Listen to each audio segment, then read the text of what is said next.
So, how to be a writer, part two. Last time I talked kind of in general, but the thing is, it's up to you. It's up, like you have to kind of decide how you're going to write, and that's what's going to, then that's the advice you need. So I'm just kind of, I guess, talk about myself in a way and my sort of challenges and ideas, and hopefully that can give you an idea of what to do. One of the things I learned early on was that, you know, when you have two characters, say, come into a room, you need a position that the two of them are going to be at when they leave that room. And as a result, what the two characters have is, the two characters are going to carry with them whatever they, bring into the room. So whatever interactions they had beforehand, whatever was going on in their mind, whatever they were thinking about, um, that's, what has happened before. Now they've come together, they both have a goal. Either one has a goal or they both have a goal. And they both want to achieve that goal. So how are they going to go about it? And that's how you write conversations, in my opinion. Real simple thing. And in a way, I was kind of even practicing it with, flirting with women. So that's one little trick you can do. But I think what really helps in writing is that try to be somebody different around people. Go to a bar, interact with people online, and just be a different person. Try not to be yourself. Try to think about, like, well, what is this person I think of? What is or what are these people you hear about? Or these people you see? How are they this way?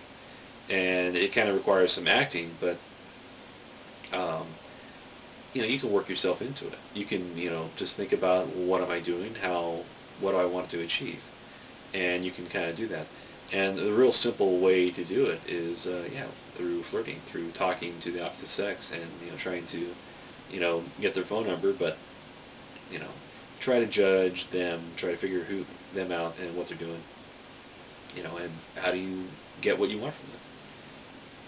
Something else that I was just thinking about it, but something else to consider is observation. Just observe people and observe actors, observe people in your environment. If there's a person who you call a character, that's somebody to pay attention to. If there's an interesting person in your environment, you know, and especially close, intimate, or when I say intimate, I mean, like, it's more like there's a more direct contact. So a close, direct contact, individual, somebody who you're going to interact with regularly, and somebody who has, especially personality. Pay attention to how that person operates. And I would do this kind of fairly regularly, especially when I was in the army. Just kind of pay attention to people, how they operated, what they did, and especially when I was, focused, which was kind of hard to do at times. Just look at them and how they operate, and listen to what they say, listen to the stories they tell, because a person says a lot about themselves when they talk about themselves, and really talk about what they think is important, or whatever makes them, laugh, what they think is silly or bad or sad. These are just little things that, just everyday people do and share. But it explains who that person is. It explains, what their motivations are, what their fears are.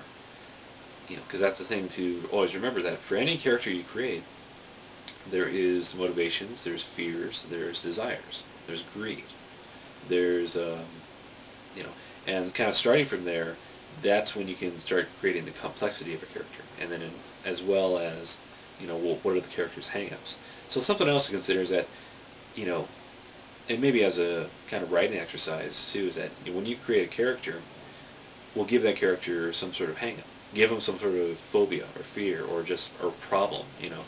Maybe they have an addiction. Maybe they have um, something that just can't quite be satisfied, and they're always trying to get it satisfied, but they just can never achieve. Um, you know, Basically, you add a flaw to the character, and make sure you decide early on what is my character's flaw, and kind of keep to that, because that is something to explore in your writing, and hopefully eventually they're going to come up against their flaw. If they have a gambling problem, they're going to come to the point like where they have a lot of money. So what are they going to do with all that money? And so that's just another little trick to think about and try. Um, the when I first started writing, my biggest problem was conversations and dialogue, and everything was just about action, this and that, and even to the point of like it was just kind of boring action. It's like, well, how did they construct this, settlement? How did they organize and form this and that? And it's like, so when I reread my work, it really became apparent to me like this is bad. So that's where I ended up, editing and adding in what I needed, and it was the description and the dialogue. Now, so that's something to consider, is that you have to, think of it as a movie. What are you going to see? And it can be a little hard because that's when you really realize, God, I really have to create everything. And so what I do is that I think about the world. I literally start at the large and narrow it down to the minuscule. So you think about the world. Where is this world at? What is this world doing? What's happened on this world? What has created the situation? Who are the people that live on this world? How do the people interact? What sort of societies and organizations do the people, base themselves off of? What sort of religious beliefs do the people have? How do the people go about their daily business? How, what are different jobs open to people? What do these people fear? What do these people want? What do people, need to be satisfied? What do people figure and believe is good and right, and what do they feel is bad and wrong? So that's a simple little thing that, I've created a world, based off of that. Um, and another way to do it is, if you're going to create something, like a fantasy world, well, imagine you're a reporter. So you go to this world, and you start asking questions to people. And like, well, what is this? Who are you? Why do you have this? And that is the way to, basically populate the environment. For the story I'm writing now, I had to consider, the map. And that's the thing I realized is that, well, I really needed a complex map. And I'm horrible at drawing maps, so I've been bugging some people about it. So I decided to cheat, and the way I cheated was, there's a story I'm writing, and then there's the stories which I would like to write afterwards, which I may never get around to doing, but, if I was to continue in, just the story of the individuals I'm writing about, well, what eventually are they going to do? And so in the story I'm writing right now, I have it down the line that, well, maybe these guys will take over the world. Okay, so how would they take over the world? And it's like, well, they would need to start small and then work their way bigger. Okay, so, how would they go about doing that? And I just kind of, I started at the end and started working my way back in terms of what are these guys going to do? What are they going to encounter? What sort of challenges would they face? Okay, so, they're going to start at one place to conquer, and they're going to move to the next place, and then move to the next place, the next place. Okay, so that's going to, be the world they're going to be in. Okay, now I have kind of a better understanding of the world.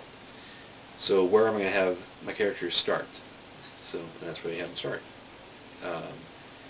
And you have to start, you have to realize and think about, well, they need to be in this sort of sandbox of a situation, or they need to be in such a position that they're either going to be the catalyst, or they're going to be witnesses to the catalyst. They're going to be witnesses to this division, this difference going on, and that way they can participate in it, and they can just live accordingly. So that's just some of the other tricks of of my trade, I guess you could say, or the way I'm approaching it. So meet you guys more later.